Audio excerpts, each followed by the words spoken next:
Ok, hello mọi người nha. Thì hôm nay mình tiếp tục mang tới Seeker Zip thẻ Phóc Nokia nha. Thì chức năng đầu tiên là auto phăm đá. Ở bản này các bạn có thể chọn từng khu vực muốn phăm nữa nha.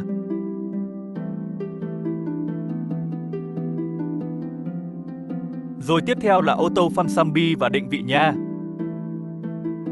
Tiếp đến là auto bán. Ở phần này có nhiều loại bán khác nha. Các bạn chỉ cần chọn cái mà các bạn muốn bán rồi bật lên nha. Và tiếp đến là auto dệt nha.